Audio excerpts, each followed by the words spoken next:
Senang boleh bersama saudara, saya sangat bersyukur untuk kesekian kali saya khotbah. Saya kira kita sudah saling kenal ya. Nama saya Richard, kalau nggak kenal, saya kokonya almarhum Pak Fuksi. Oh, nggak percaya ya?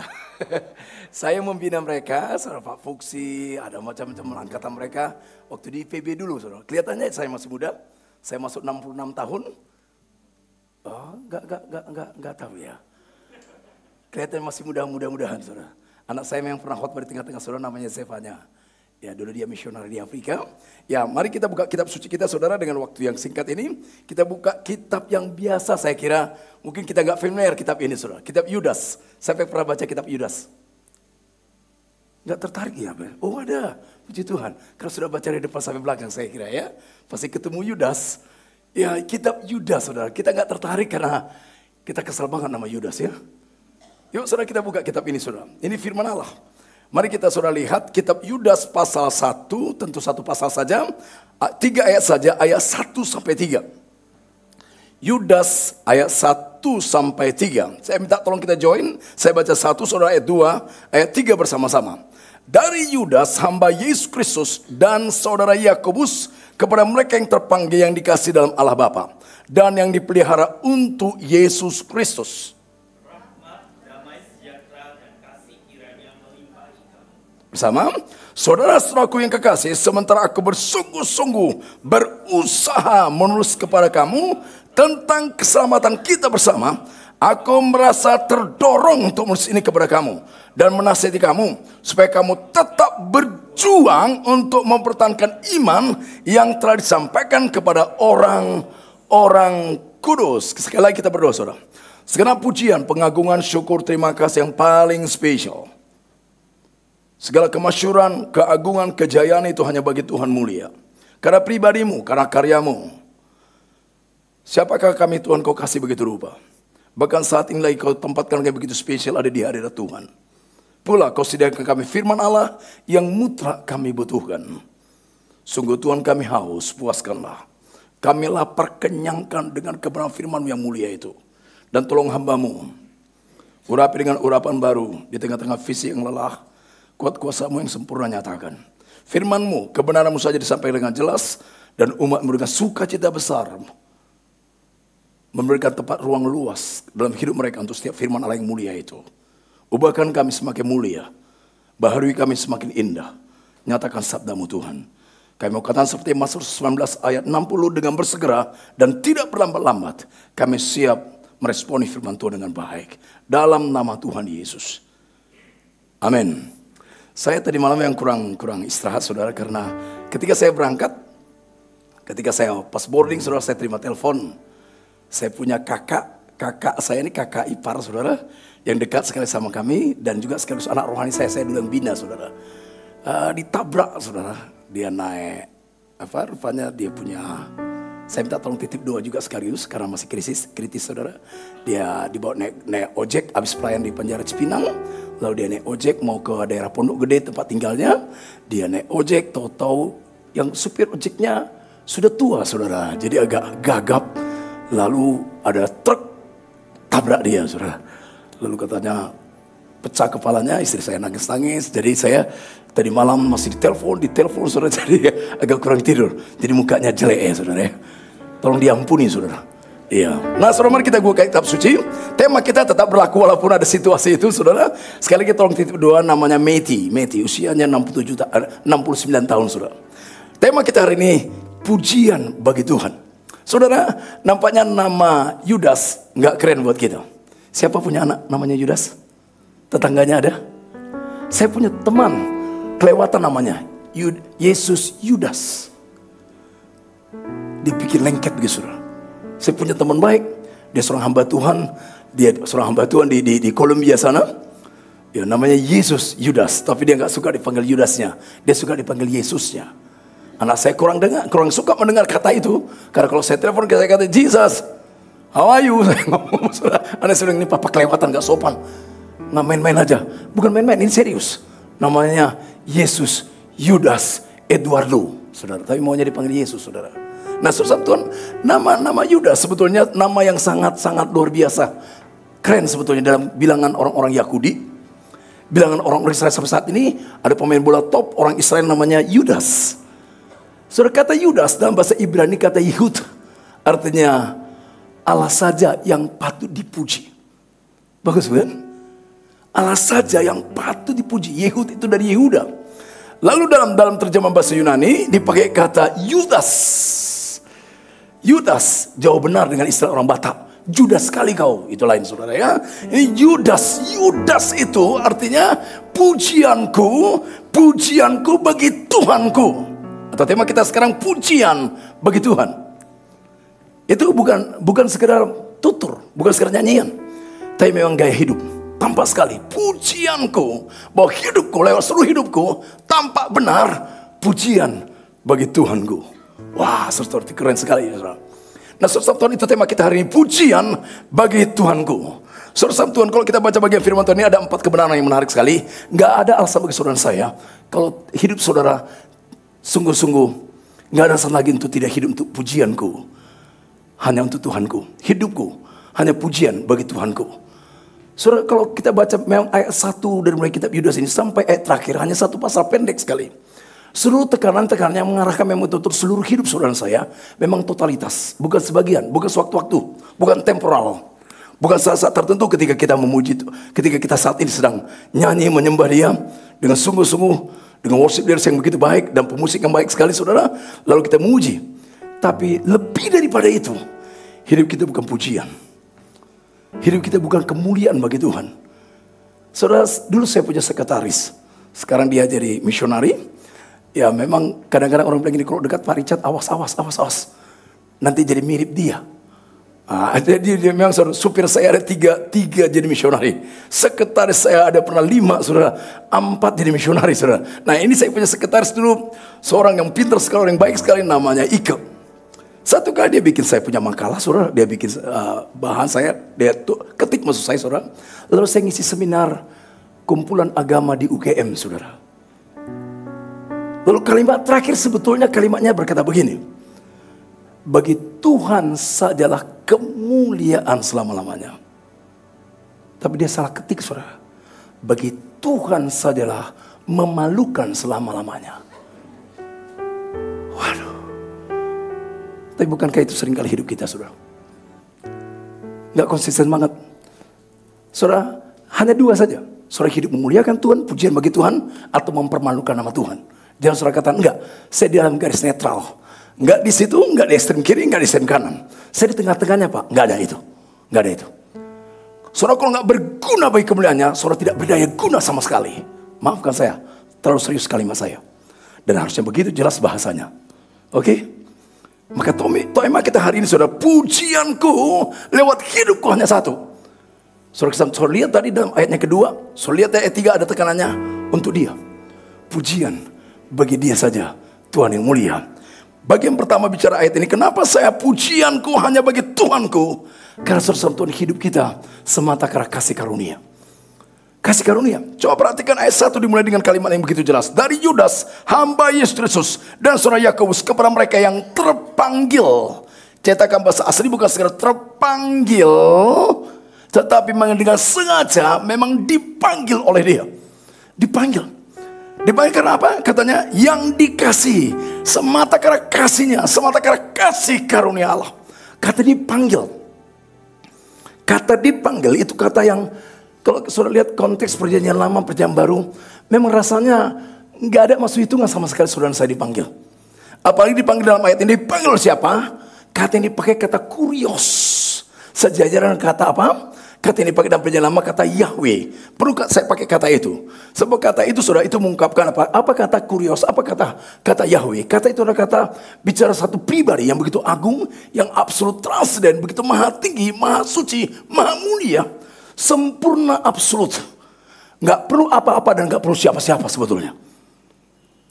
Bukankah kata itu dimulai dengan istilah begini? Saudara lihat Kejadian 1 ayat 1, pada mulanya. Yohanes 1 ayat 1, pada mulanya. Itu bicara apa? Sang kekal. Bukan saja permulaannya kekal, tapi bicara kekal hingga kekal. Apanya kekal? Personnya, pribadinya. Kekal hingga kekal apanya? Bukan saja pribadinya, tapi kemuliaannya, keagungannya, kebesarannya, keajaibannya, sempurna dan tak terganggu gugat. Maksud saya begini saudara, sekali lagi dia nggak perlu apa-apa dan nggak perlu siapa-siapa. Contoh begini saudara, ketika saudara memuji dia, memegahkan dia, memuliakan dia, bahkan miliaran manusia, katakan terjadi revival besar-besar seluruh dunia, yang jumlahnya sekarang manusia 8,3 miliar, semua yang mengalami revival apa tentuan besar, semua memegahkan dia, tidak menambah kemegahannya. Oke? Bahkan saya kata begini, 8,3 miliar mengumpatnya, menghujatnya, mengoloknya, mengecamnya, membuat hal-hal yang sangat menyakitkan hatinya. Gak terganggu gugat kesuciannya, kemuliaannya. Dia tidak bisa ditambahkan, tidak bisa dikurangi. Tetapi coba lihat ayat ini saudara. Sekali lagi saya katakan, sebetulnya dia gak perlu apa-apa dan gak perlu siapa-siapa. Ketika saudara memuji dia, memegahkan dia, itu bukan untuk kebutuhan dia. Oke? Itu kebutuhan kita. Itu tanda sehat. Saudara tahu nggak? Kalau ada orang nggak bisa berterima kasih, sudah ditolong, dia nggak tahu terima kasih, itu tanda nggak sehat. Saudara berkata terima kasih, thanks. Saya tadi pagi kontak istri saya hari ini khotbah, saudara. Dia memang tadi malam nangis, saudara. Hari ini dia khotbah, ada 2 kali khotbah dia khotbah. Saya bilang terima kasih, kamu tetap sedia khotbah. Itu tanda saya sehat, saudara. Tapi kalau saya bilang gini, khotbah itu kewajiban, lu jangan macam-macam ya. Saya terima kasih kan saudara. Dia mau khotbah saudara, dia mau melayani Tuhan saudara. Itu tanda sehat. Anak saudara menyatakan kasihnya begitu jelas, lalu dia berkata terima kasih, thanks mom. Itu sehat dia. Tapi kalau dia bilang gini, mama kelewatan kok dikasih sih, itu ada gila-gilanya. Oke? Kurang jelas ya. Saudara sehat.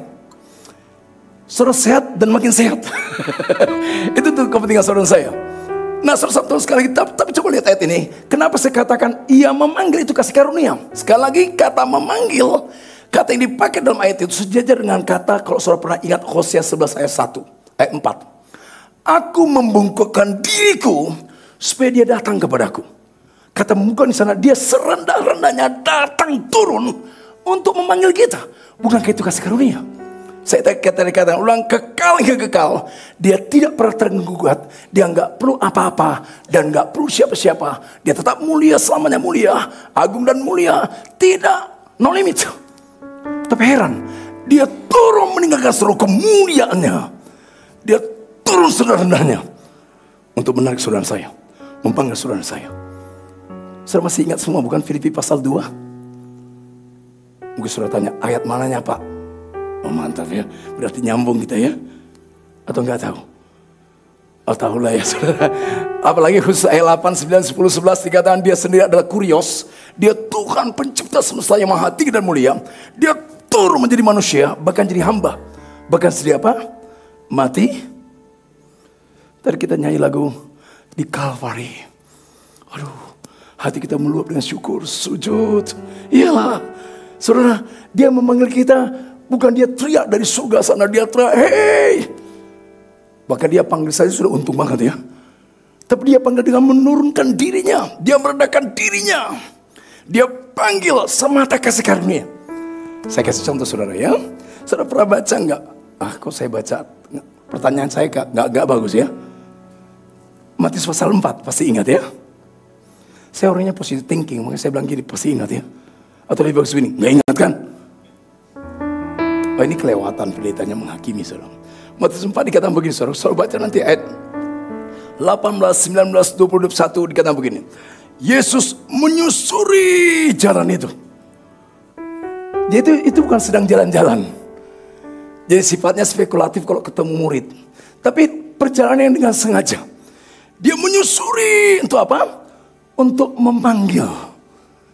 Dia panggil Simon, dia panggil Yakobus.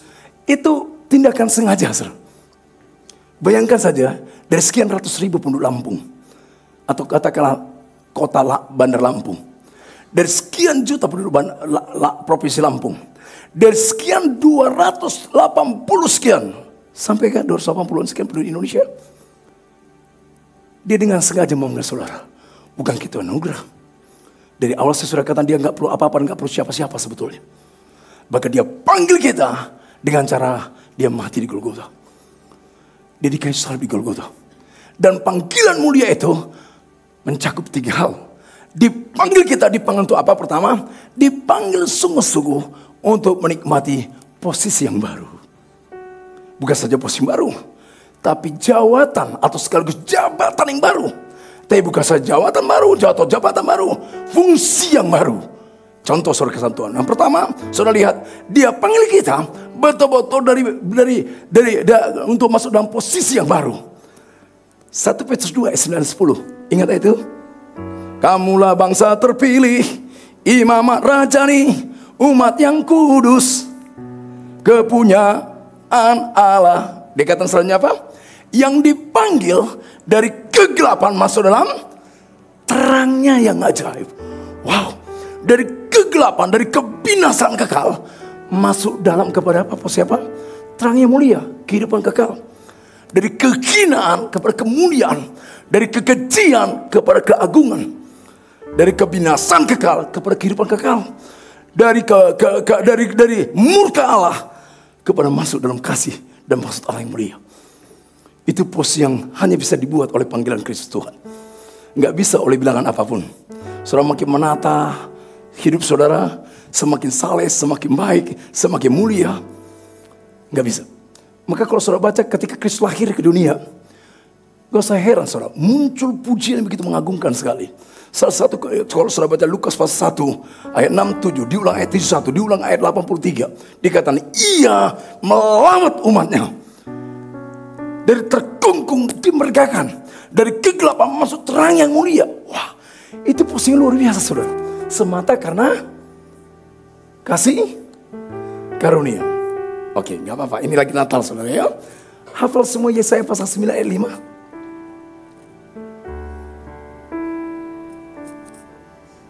Namanya penasehat ajaib, Allah yang perkasa, Bapa yang kekal, Raja damai. Kenapa muncul ayat itu? Saudara baca nanti Kejadian 8 ayatnya, Yesaya pasal 8 ayatnya ke-23, lalu Yesaya pasal 9 ayat 1, 2, 3. Manusia dalam kondisi apa? Kegelapan, kekelaman, dalam budak. Tapi dikatakan begini satu janji, tidak selamanya demikian. Sebab ia memanggil kita, sebab ia melawat kita. Kenapa bisa terjadi? Seorang anak telah lahir untuk kita, seorang putera. Itulah Yesus namanya, yang datang memanggil kita untuk mengubah posisi kemalangan kita, yang gak mungkin kita bisa ubah nasib malang kita itu. Kita pasti binasa, murka Tuhan tertuju kepada kita. Tapi saudara baca dalam Efesus pasal 2 ayat 1 ayat 2, 3, betul posisi kita posisi yang malang sekali, kita dalam keadaan berdosa, harus dimurkai. Tapi ayat 4, 5, 6 katakan, tetapi Allah yang kaya dengan rahmat, oleh karena kasihnya yang besar, ia melawat kita. Lewat siapa? Yesus Tuhan. Dia panggil kita dari murka menjadi kasih, dari kebinasaan diselamatkannya. Dahsyat bukan? Kok kayaknya biasa-biasa aja saudara. Atau baru tahu? Saudara masa baru tahu saudara? Saya kalau merenungkan hal itu nggak bisa enggak. Maka saya selalu katakan, ku takkan lupa kasihnya. Nggak mungkin. Itu buat saya nggak mau diam saudara. Itu motivasi saya, nggak ada alasan untuk tidur tidak memuliakan Tuhan. Yang pertama memang kasih karunia, dia ubah saudara dari posisi itu. Tapi juga bukan saja posisi, tapi jawatannya, jabatannya. Memang dua istilah yang berbeda, tapi maksudnya sama saudara. Saudara satu coba perhatikan, dikatakan tadi apa? Kamu bangsa terpilih, imamat, lihat saudara jawatannya. Imamat rajani, ada posisi ambil bagian. Ada posisi dalam keterlibatan untuk masuk dalam karya-karya yang mulia. Bukan untuk diam tenang saudara. Tapi bukan anugerah besar. Saudara dipanggil Tuhan, bukan setelah diselamatkan. Lalu Tuhan bilang gini, diam baik-baik di situ ya. Jangan nakal-nakal. Di situ aja kau. Karena kau tak berguna. Kasihan ya. Betul gak ya? Halo, tapi banyak orang semua kayak gini kan? Serius sekali, dia tetap gitu aja. Saudara masih ingat semua? Selalu kata-kata saya kurang bagus ya. Atau bagus dong ya. Ingat semua Matius 11 ayat 28 dan 9:30? Ayat 28 tahulah, apalagi kalau masuk rumah sakit kan. Apalagi lagi stres. Marilah kepadaku yang letih lesu, semua orang yang letih lesu dan beban berat, ia akan berikan kelegaan. Itu dipanggil posisi yang berubah. Dari beban berat dialami kelegaan. Dari dosa kecil diubahkan, disucikan, dilayakkan.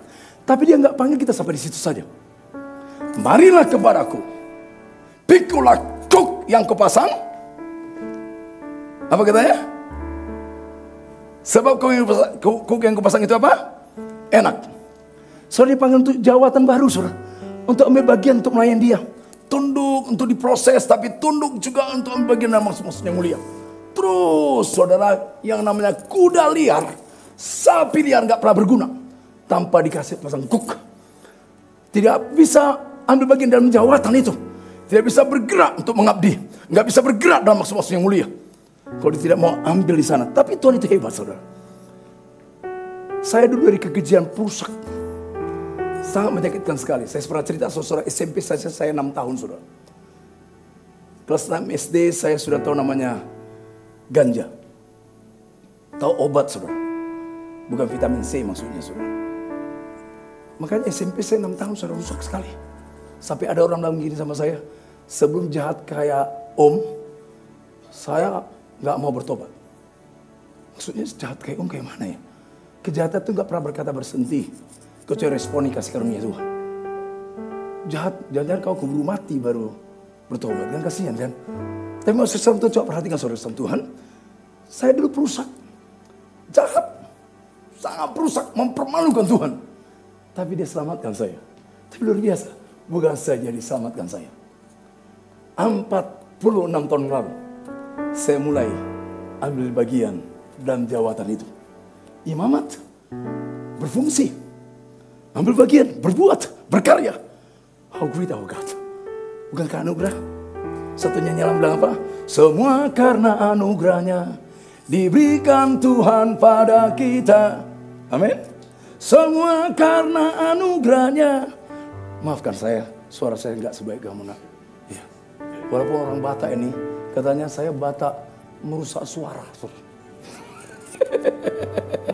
Oke, saudara, itu keren, saudara. Bukan saja jawatan, tapi saudara bukan jawatan, bukan saja kedudukan, tetapi yang keren, yang ketiga, berfungsi. Itu keren, saudara. Berfungsi, sungguh berfungsi. Kata berfungsi bukan sekedar ambil bagian dalam posisi, tapi totalitas, maksimal, berfungsi dengan fungsinya. Enggak ada gunanya kapak itu digunakan untuk makan nasi goreng. Nanti mulut kita dirusak, saudara. Kapak itu digunakan untuk mengapak pohon-pohon sesuai dengan kapasitasnya, saudara ya, maksimal. Nggak ada gunanya garpu itu untuk menebang, apalagi potong babi hari Natal ini, saudara. Nggak ada gunanya, saudara. Saudara nggak usah merasa imperial kompleks kalau kapasitas saudara nampaknya nggak terlalu besar. Karena Tuhan sangat berbahagia dan senang sekali kalau saudara berfungsi maksimal seperti saudaranya. Tapi tolong saudara, jangan saudara juga punya kapasitas ada lebih, kapasitas besar, kapasitasnya kapak, tapi dijadikan garpu, saudara. Bisa juga ya. Tapi kayak mana ya? Apalagi digunakan untuk potong pisang, saudara. Makan pisang, saudara, nggak jadi guna, saudara. Garpu masih bisa lah.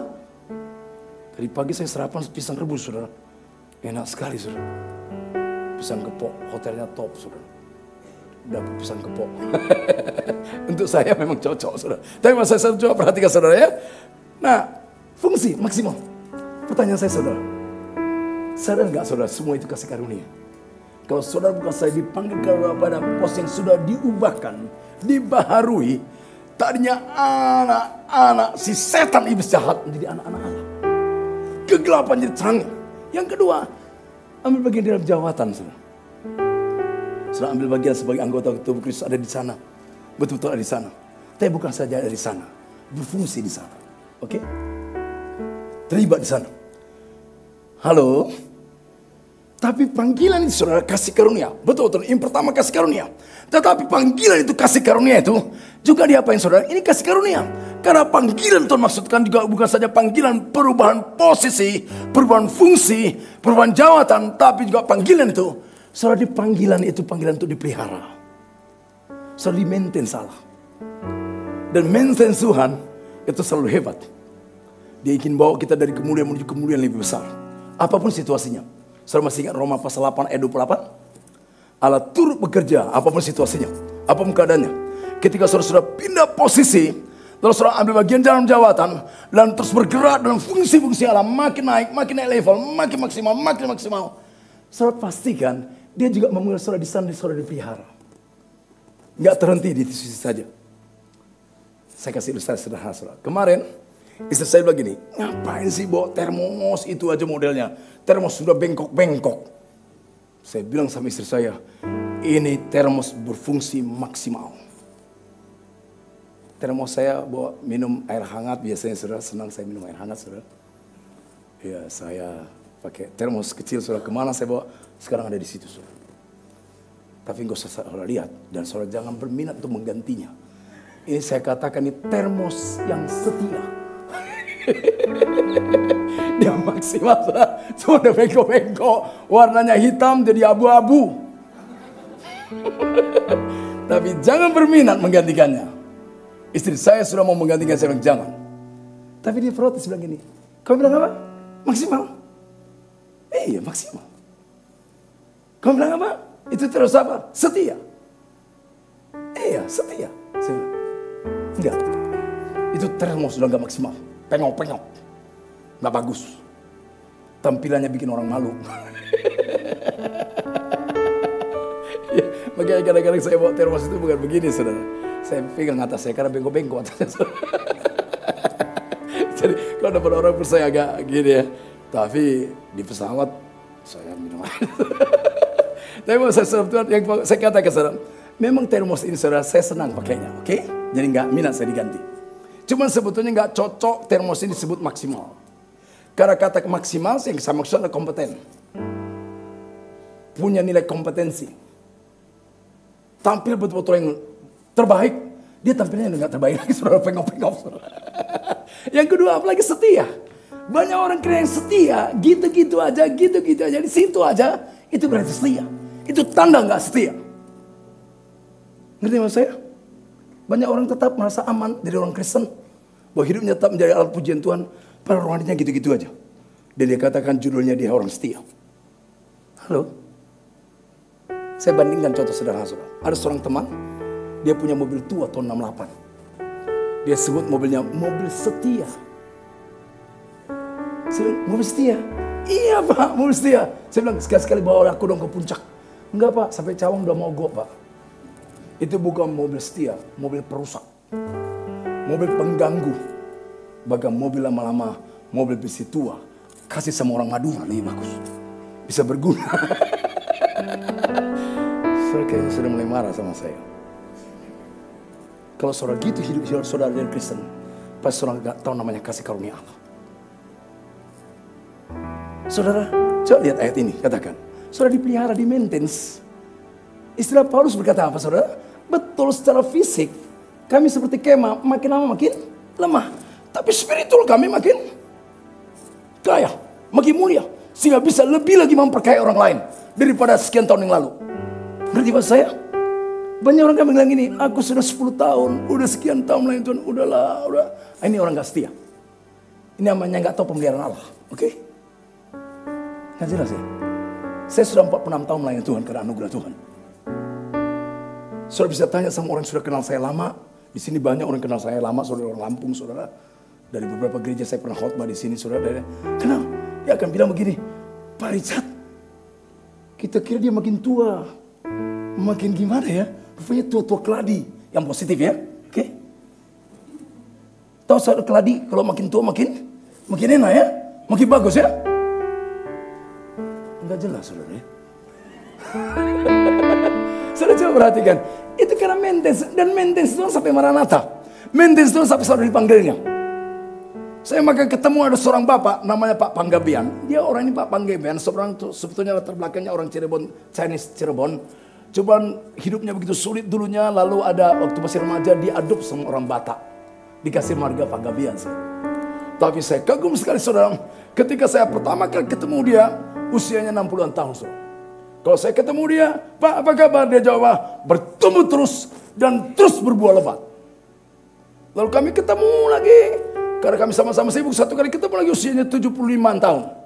Udah agak lemah kekuatannya, tapi ketika saya tanya, Pak apa kabar? Bertumbuh terus dan terus berbuah lebat. Mantap kali orang Batak satu ini. Padahal bukan Batak dia, saudara. Lalu kami ketemu terakhir, saudara.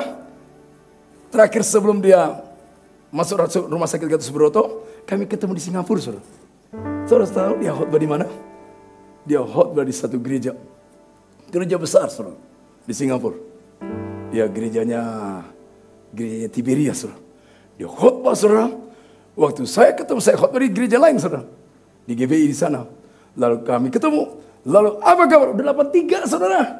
Apa kabar? Dia jawab lagi apa? Bertumbuh terus dan berbuah lebat. Mantap kali. Lalu 2 tahun, kira-kira 2 tahun berikutnya, tiba-tiba dia sudah melemah masuk rumah sakit, saudara. Lalu saya tanya begini, Pak apa kabar? Saya harap dia jawab begini, Pak tolong nyanyikanlah tiap langkahku diatur oleh Tuhan. Ke tempat tinggiku diangkatnya. Saya kira begitu ya. Doakan Pak supaya saya kuat melewati lembah kelam sebentar lagi. Tapi dia jawab apa? Bertumbuh terus berbuah lebat bagi kemuliaan Tuhan. Dia berbaring 3 minggu. Saudara tahu? 43 orang terima Tuhan lewat dia. Luar biasa ya. Sekarang saya tanya sama saudara, apa kabar?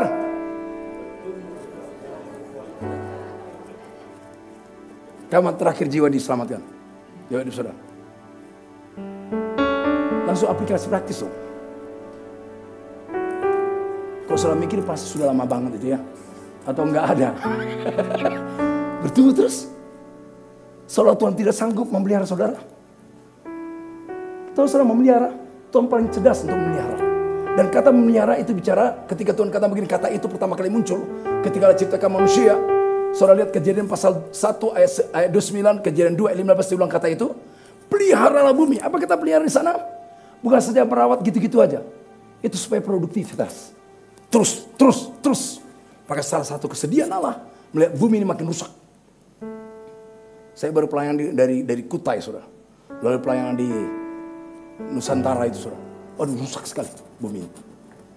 Dirusak begitu rupa. Tapi saudara Tuhan di maintenance, itu saudara jadi produktif. Lebih produktivitas. Halo, apa kabar? Apa Tuhan gak cakap memelihara saudara? Terus. Dia cakap sekali ya. Nggak ada lagi ya. Pak, Tuhan itu sudah benua, Pak. Lalu dia nanganin gue yang udah tua juga, Pak. Susah. Gak, saudara. Dia kreatif sekali. Yang ketiga, kasih karunia itu. Nah, sekarang saudara lihat. Maaf, sebelum kita poin selanjutnya. Ini masih poin pertama. Yang ketiga, dipanggil kita. Pertama tadi apa? Kasih karunia, dia panggil kita. Untuk apa? Posisi. Untuk perubahan apa? Jawatan. Lalu fungsi. Yang kedua apa? Di maintenance kita. Dipelihara. Dan dipelihara itu diterau. Itu artinya apa?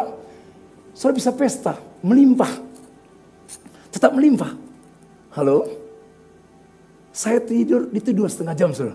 Saudara lihat kekuatan saya sekarang? Pas-pasan? Atau hampir habis? Melimpah. Menurut saya melimpah ya. Oke? Itu bukan karena saya. Karena Tuhan yang maintenance. Melimpah, terus melimpah. Makanya saudara lihat. Kalau orang yang habis-habisan dalam Tuhan, habis-habisan Tuhan. Karena dia dipelihara, dia gak pernah habis-habis. Tapi ada orang gak habis-habisan, habis melulu, saudara. Mau ketemu orang itu, nanti pulang ke rumah lihat di cermin. Ketemu gak dia? Saudara lihat dia. Kalau saudara begini lihat, kalau saudara begini. Itu habis betul. Yang ketiga, dipanggil. Ini juga kasih karunia. Dipanggil untuk diminta pertanggungjawaban oleh dia. Satu reklam. Bukan untuk masuk neraka. Saudara, kalau untuk masuk neraka bukan dipanggil, diusir ya. Nyah kamu. Tapi kata dipanggil itu kasih karunia. Bila bunyi sangkakala, kalau gitu. Bila bunyi sangkakala, bila bunyi sangkakala. Wow, bila bunyi sangkakala ku ada, karena aku dipanggilnya. Richard, waduh dipanggil saudara. Saudara kira-kira dipanggil gak? Kalau saudara gak dipanggil, itu bukan kasih karunia. Tapi itu panggilan terakhir, dipanggil betul dipanggil. Tapi sekaligus diminta pertanggungjawaban. Layak nggak saudara dapat mahkota itu? Layak nggak saudara dapat reward dari Tuhan? Itu pasti datang hari itu. Dan saudara tidak mungkin lolos. Karena hal pertama, kedua, saudara panggilan pertama saudara dapatkan, panggilan kedua saudara dipelihara. Saudara dipeliharanya bukan? Ya. Tapi ada waktunya dong dia minta pertanggungjawaban saudara. Kapan itu datang? Kapan itu datang? Ya, waktu datang dia kali kedua. Tapi I don't know, jangan-jangan sebelum dia datang kali kedua, saudara dipanggilnya. Kapan saudara dipanggil Tuhan? Saya harus katakan Tuhan punya jadwal kita masing-masing. Makin tambah hari, makin sisa waktu kita makin singkat saudara. Jadi jangan senang nyanyi, panjang umurnya, panjang umurnya, panjang. Itu makin pendek saudara. Makin pendek sumbunya, makin pendek sumbunya, makin pendek. Dan kapan itu waktunya? Jangan saudara tertarik lalu berkata pergi lihat si oma, si opa yang sudah umur 70-an sudah bilang ini, aduh dia sudah bau tanah. Tuhan dari surga bilang ini, betul dia bau tanah, tapi kau bau peti, mana duluan? Kita nggak tahu jadwal kita. Saudara tahu kejadian di Cipularang, tabrakan truk, los, tabrak, berapa mobil ketabrak? 17. Waktu saya menyaksikan itu pertama kali dapat video, saya menyaksikan belum tahu berapa orang meninggal. Saya berkata, Tuhan kasihan sekali. Mungkin banyak yang meninggal tanpa Kristus. Aduh kasihan sekali dia mati ke neraka selama-lamanya. Kasihan sekali. Tapi saya tanda petik cukup senang. Karena yang meninggal cuma satu. Gak banyak yang meninggal. Walaupun saya pikir kalau dia gak percaya Tuhan pasti ke neraka selama-lamanya juga, kasihan ya. Tapi saudara tahu yang meninggal satu orang umur berapa? Jangan saudara bilang, gak urusan gue dah. Cobalah pikirkan itu baik-baik. Dari sekian ratus orang yang ketabrak, yang meninggal satu orang, umur 14 tahun. Di situ ada opa umur 83 tahun. Ada oma-oma umur 70 tahun. Ada ibu mengandung hamil, saudara waktu itu air ketubannya pecah. Tapi itu yang bilang belum mati. Ya gak mati. Halo? Dan ketika saudara meninggal, saudara gak bisa apa-apa lagi. Saudara akan diminta pertanggungjawaban. Saudara gak bisa nyesal berkata begini, what must I do? Oh Lord, udah selesai. What must I do lagi? Selesai. Oke? Hari itu pasti datang sahabat. Kalau hari itu gak datang, saudara dipanggilnya, bersaudara di tempat lain. Oke? Atau gak jelas masih dua-duanya? Jelas lah. Harus jelas lah saudara. Yuk, poin kedua. Ketiga, singkat saja, dan keempat. Kedua saudara, karena waktu kita saudara ya. Yang kedua saudara, yang pertama panggilan. Ini kasih karunia yang menakjubkan. Yang kedua saudara Tuhan, saudara akan hidup pujian hanya bagi Tuhan. Kenapa? Karena saudara menjadi orang pengabdi penuh kepada Allah. Coba, sangat menarik. Kata ini saudara, ini saya baca ayat ini dan ayat ini bicara kuat sama saya sejak tahun 81 saudara. Dikata mungkin coba lihat ayat 1. Dari Yudas, hamba Yesus Kristus. Dari Yudas, lalu saya tulis di bawah kata Yudas itu saudara, pakai tulisan kecil. Dari Richard, hamba Kristus, gitu ya. Karena ini untuk Richard juga saudara, bukan untuk Yudas. Apalagi Yudas itu tadi artinya apa? Allah yang patut dipuji. Pujianku untuk Tuhanku. Nah saudara Tuhan, saudara saya, seluruh kita ini tanpa kecuali siapapun kita. Kita punya ruang besar, punya kapasitas yang hebat. Kalau kita betul-betul menjadi pengabdi Kristus yang baik. Semua kita menjadi alat pujian bagi Tuhan. Saya punya jemaat, ada seorang jenderal bintang 3. Ada seorang jenderal mantan Kapolri. Ada jemaat yang dirjen. Ada jemaat seorang profesor. Tapi ada jemaat juga namanya Ibu Sumina, pembantu rumah tangga. Tapi saya melihat setiap mereka punya kapasitas semuanya. Bisa menjadi alat pujian bagi Tuhan. Sepanjang mereka mau betul-betul menjadi hamba Kristus. Mengabdikan penuhnya kepada Tuhan. Bukan mengabdikan penuh kepada perasaannya, dirinya, akunya.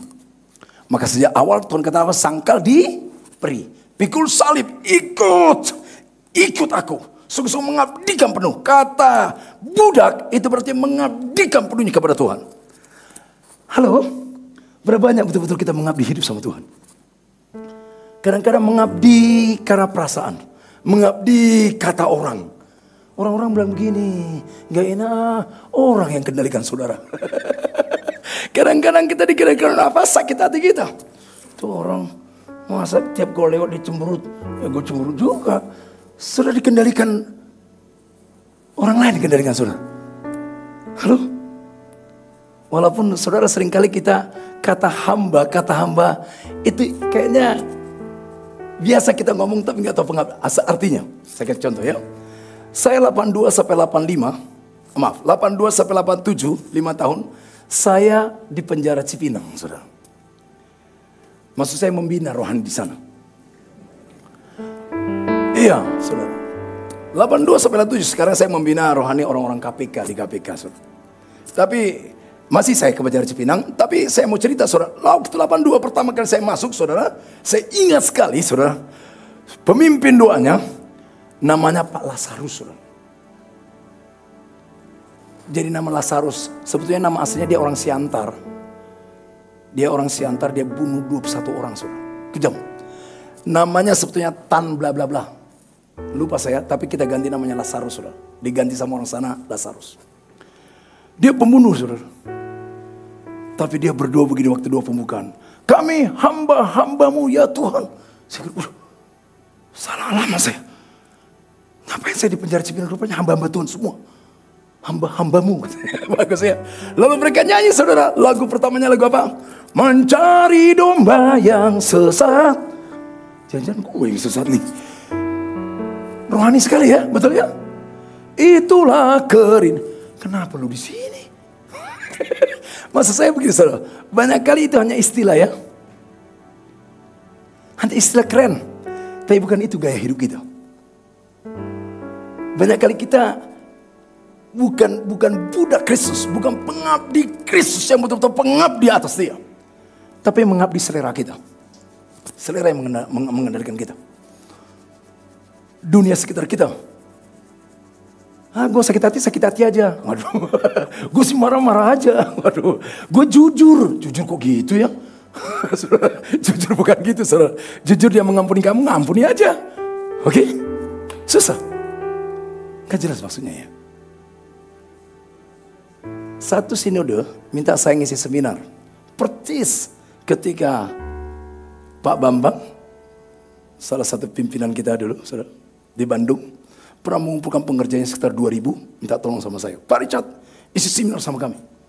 Untuk supaya semua ini, baik itu pemusik, pengerja ini pemusik, semua yang terlibat, apa saja, semua adalah hatinya mencari jiwa-jiwa terhilang.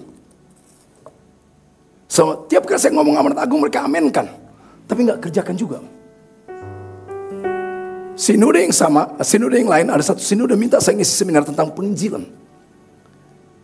Tapi sesama Tuhan, seringkali itu hanya sekedar istilah keren-keren rohani, tapi nggak betul-betul masuk di dalamnya. Mereka bilang apa? Pak, situasi Pak, ini kan Indonesia Pak, harus toleransi. Saudara hormati toleransi, betul saudara. Tapi terus hormati amanat agung Kristus Tuhan. Tapi seringkali kita dikelilingi perasaan kita, situasi, keadaan, bukan maksud saya saudara gerasa gerusuk, bukan. Halo? Yuk, saudara hanya bisa hidup pujian bagi Allah kalau saudara betul-betul pengabdi Kristus. Yang ketiga, dengan cepat saudara. Yang ketiga saudara, coba perhatikan, bukan saja pengabdi. Memang kata pengabdi, saudara menjadi pengabdi jadi budak. Kenapa? Saudara, faktanya saudara dibebaskan dari ikatan kuasa kegelapan, kekuatan setan, kepahitan, luka-luka masa lalu. Saudara sekarang milik Kristus. Karena saudara milik Kristus, mengabdilah sama Kristus. Sekarang masuk poin ketiga, pujian bagi Kristus. Karena hiduplah menjadi berkat bagi jiwa-jiwa. Saudara coba perhatikan, ada 3 kata bagus sekali di sana. 3 kata itu katanya harus melimpah-limpah dalam dirimu. Tapi bukan saja melimpah diartikan begini. Dalam engkau melimpah. Tapi kata bahasa sini pakai saudara.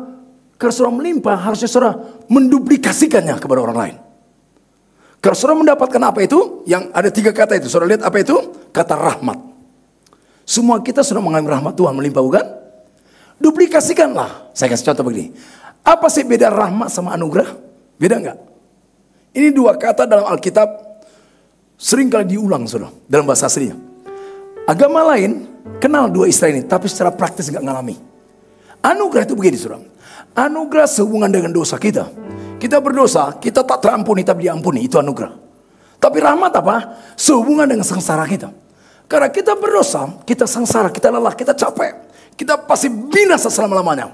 Tapi Kristus menanggungnya di Golgota. Dia berteriak, my God, why you have forsaken me? Dia ditinggalkan Bapa, saudara tidak ditinggalkan. Dia dimurkai Bapa, saudara tidak dimurkai lagi. Dia tanggung seluruhnya, itu rahmat. Dan karena Richard, karena saudara sudah mengalami rahmatnya melimpah-limpah, orang lain bela dong supaya mengalami juga. Contoh begini, saudara masih ingat gak? Tuhan bilang sama Musa, Musa menyingkir. Engkau dan turunanmu akan kuberkati di muka bumi. Tapi bangsa bebal ini akan kumurkai. Tahu cerita itu? Pernah baca ya, tolonglah biar aku semangat nih. Engkau menyingkir, engkau kuberkati dan turunanmu kuberkati. Orang ini kumurkai. Kau menyingkirlah. Tapi Musa tahu namanya rahmat. Dia berkata begini, Tuhan, kalau kau binasakan bangsa itu, biarlah murkamu turunkan kepada saya, asal selamatkan mereka. Dia bilang, saudara, kasih badan, saudara. Kata itu dipakai dalam Roma pasal 9. Paulus bilang apa? Bagiku lebih baik aku dimurkai Allah, asal orang Yahudi diselamatkan. Hebat ya? Sementara banyak orang Kristen katanya sudah mengalami rahmat, seringkali terlalu protek diri. Aduh, harga diri gue nanti kenapa-napa, gue makan lo gue. Ngerti maksud saya? Barang siapa mertahankan nyawanya, justru dia kehilangan nyawanya. Halo, memang kurang menarik untuk bahasa saya ya. Bagi orang mau ke neraka pasti gak menarik, saudara. Bagi orang yang gak mau taat pasti gak menarik. Maafkan saya. Oke? Rahmat. Tapi bukan saja rahmat. Apa kata kedua? Lihat saudara. Kata kedua setelah rahmat kata apa? Damai sejahtera. Nah, damai sejahtera saudara, bukan saya nyanyi, maaf. Damai sejahtera itu mengandung dua hal. Damai objektif, damai subjektif. Apa maksudnya? Damai objektif itu sudah Tuhan lakukan di Golgota. Orang percaya, tidak percaya tetap itu terjadi. Ketika dia berkata tetelestai, itu damai sejahtera sudah ada. Siapa saja bisa diperdamaikan dengan Allah. Siapa saja bisa mengalami damai sejahtera sejati. Itu terjadi, itu objektif. Tapi damai bukan saja objektif, ada 4 damai subjektif. Yang pertama begini, menjadi pengalaman pribadi.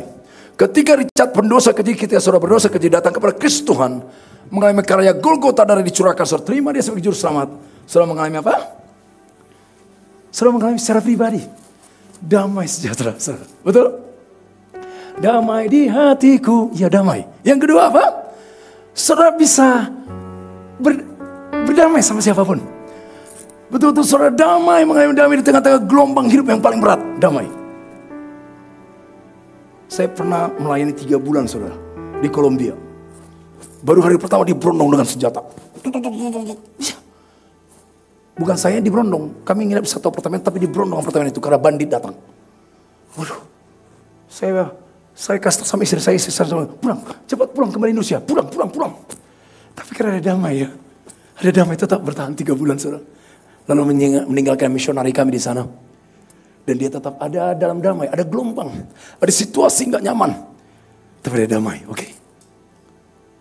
Yang ketiga damai apa? Saudara damai sama setiap orang, bisa berdamai sama siapapun yang menyakiti saudara. Sudah itu? Halo? Coba jujur saudara, ada nggak orang yang masih sampai saat ini saudara menjelang akhir tahun ini saudara masih selalu menghindari dia? Ada lihatnya? Itu kata saudara bijaksana. Itu pecundang, maafkan saya. Saudara gak bisa berdamai sama orang lain. Tapi ada yang keempat kali sekali saudara. Damai sejahtera, hidup saudara membawa orang lain berdamai dengan Allah. Halo, kapan terakhir? Atau sudah berakhir? Oh janganlah saudara, jangan ya. Saudara, kita bisa. Lalu ini harus duplikasikan. Yang ketiga apa? Setelah damai sejahtera, yaitu agapeu, kata ini pakai saudara. Kasih yang meluap, nggak bisa berhenti pada diri sendiri, terus meluap. Nah sebagai penutup, hidupku pujian bagi dia hanya bisa terjadi. Perhatikan kata ini, saudara lihat ayat 3. Sungguh. Halo, sayang seringkali kata ini nggak menjadi karakter sejati kita. Bahkan kadang-kadang sungguh-sungguh kita tempatkan pada tempat yang seringkali salah. Untuk tidak benar sungguh-sungguh kita sungguh-sungguh. Disakiti orang sungguh-sungguh mikirinnya. So. Mengampuninya nggak mikirin. Padahal itu nilai sungguh-sungguh. Orang berhutang sama saudara itu terus dipikirin. Nggak balik-balik tuh orang kelewatan.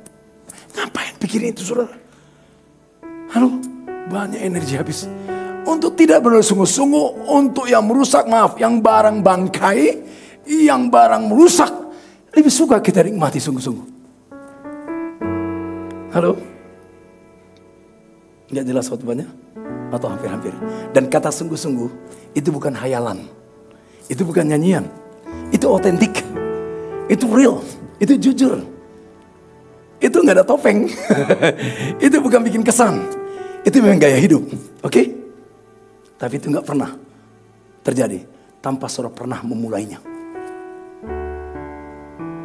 Dan lagi-lagi memulainya. Bagi saya setiap hari adalah hari memulainya lagi. Makanya ketika bangun pagi-pagi saya jam 4. Walaupun tadi malam sudah jam 1 lewat saya baru tidur. Jam 4 sungguh-sungguh lagi menyembah Dia. Sungguh-sungguh lagi merenungkannya. Sungguh-sungguh lagi menggali 4 pasal kitab suci. Baca lagi, baca lagi, baca lagi, baca lagi, baca lagi. Sungguh-sungguh juga termasuk makannya apa yang saya harus makan. Sungguh-sungguh. Banyak makanan di hotel tadi saudara. Saya lihat mana yang makan sungguh-sungguh untuk sehat. Nah, saya sungguh-sungguh. Ada Indomie. Ada mie. Ada daging. Enggak jelas ya. Bukan sekedar sungguh-sungguh enak. Sungguh-sungguh menjadi kebutuhan saya yang bagus sudah. Oke. Kadang-kadang kita nggak mau serius dengan sungguh-sungguh. Halo? Tadi pagi baca Alkitab sungguh-sungguh?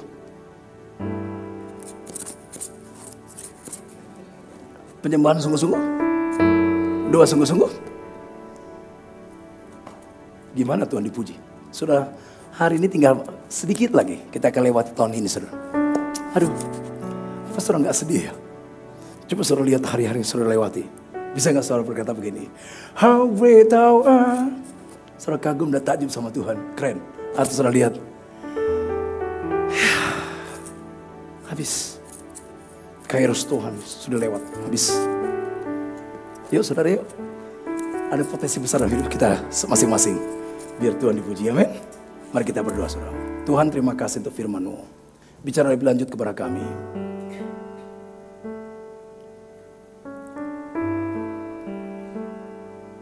Ajar kami menyadari sepenuhnya Engkau memanggil kami. Semua karena kasih karunia. Kau panggil kami mendapatkan posisi baru, jabatan baru, bahkan fungsi yang baru. Bahkan Kau pelihara kami. Dan satu saat nanti Kau panggil kami untuk Tuhan minta pertanggungjawaban kepada kami. Pantaskah kami dapat reward dari Tuhan? Tuhan jamah kami semua. Ajar kami menjadi pengabdi-pengabdi yang sungguh. Hamba-hamba Kristus. Bukan hamba daging. Bukan hamba situasi. Bukan hamba dunia ini. Bukan hamba situasi, keadaan. Tapi hamba Kristus. Karena fakta yang Engkau sendiri Tuhan sudah bayar lunas hidup kami. Kami adalah milik-Mu sepenuhnya Tuhan. Dan bila kami semua Tuhan mau menduplikasi apa yang kami sudah alami dari Tuhan. Rahmat-Mu, damai sejahtera-Mu, kasih-Mu. Kami duplicate. Dan terima kasih Tuhan. Bila kami sungguh-sungguh. Ampuni mana ketidaksungguhan kami. Ampuni banyak kali kompromi. Ampuni banyak kali kami berpaling. Pulihkanlah Tuhan. Ubahkan Tuhan. Terima kasih Bapak untuk firman-Mu ini. Materaikanlah Tuhan dimuliakan. Dalam nama Tuhan Yesus. Amin.